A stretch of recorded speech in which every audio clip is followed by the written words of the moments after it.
হে খোদা দয়াময় রব্বুল আলামিন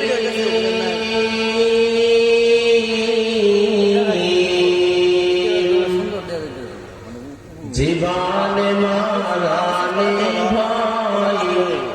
কি হবে সেদিন হে খোদা ধরাতে আসিয়াছি বড়ই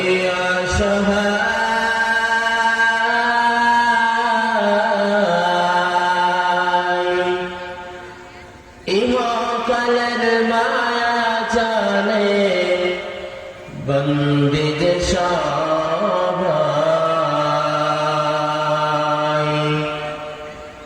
ধরাতে আসিয়াছি বড়ই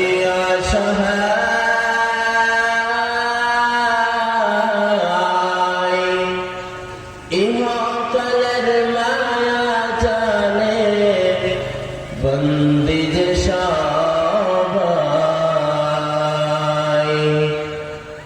দাও হেদায়েত মুক্তি দাতা দাও হেদায়েত মুক্তি দাতা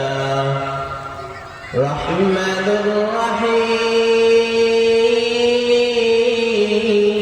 রহিম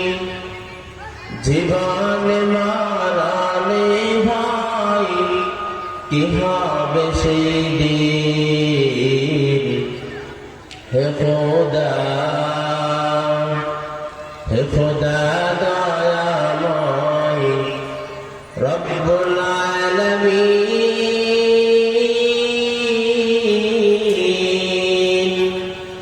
জীবনে মরণে ভয় কি হবে সেদিন হে খোদা আমার ভাইয়েরা আমার বাবা জেরারে আমরা সবাই তো মানুষ আর এই মানুষ একদিকে চলাফেরা করতে গিয়ে যে গুনাহটা হয়ে যায় বান্দা দুনিয়ার জমিনে আসিয়া বান্দা গুনাহ করবে এটা আমার রব আল্লাহ পাক রব্বুল আলামিন জানেন এজন্য আল্লাহ পাক রব্বুল আলামিন পবিত্র কালামুল্লাহর মধ্যে ঘোষণা করে দেয় فمن تاب من بعد ظلمه وأصلح فإن الله يتوب عليه إن الله غفور رحيم আল্লাহ পাক রব্বুল আলামিন বলেন যে কেউ তওবা করে গুনাহের কাজ করার পরে যখন বান্দা তওবা করে বান্দা গুনাহের কাজ ও কর্ম থেকে নিজেকে সংশোধন করতে চায় আল্লাহ তাআলার পথকে লঙ্ঘন করে যে গুনাহের কাজটা বান্দা করে ফেলেছে বান্দা এই গুনাহ থেকে পানা চায় এই গুনাহ থেকে ক্ষমা চায় বান্দা পানার চেয়ে ক্ষমা চেয়ে যে বান্দা আমি রবের কাছে তওবা করে আমি আল্লাহ তাআলা বলে দিলাম ফাইন্নাল্লাহা ইয়াতুবু আলাইহি আমি এই বান্দার তওবাকে কবুল করে নিলাম বলেন সুবহানাল্লাহ শুধু তাই নয় বান্দার তওবাকে কবুল করে নেয় বান্দার জীবনের প্রত্যেকটা গুনাহ খাতাকে আমি আল্লাহ মাফ করে দেব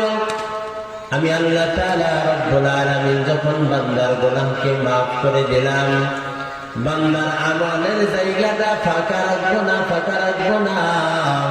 বান্দার আমলের জায়গাটা আমি নেক দিয়ে পরিপূর্ণ করে দেব বলেন সুবহানাল্লাহ ইন্নাল্লাহা গফুরুর রহিম কারণ আমার আল্লাহ তাআলা রব্বুল আলামিন ক্ষমাশীল এবং তিনি পরম দয়ালু আল্লাহ ছাড়া আমাদেরকে দয়া করার মতো দ্বিতীয় আর কেউ নাই বলেন ঠিক কিনা।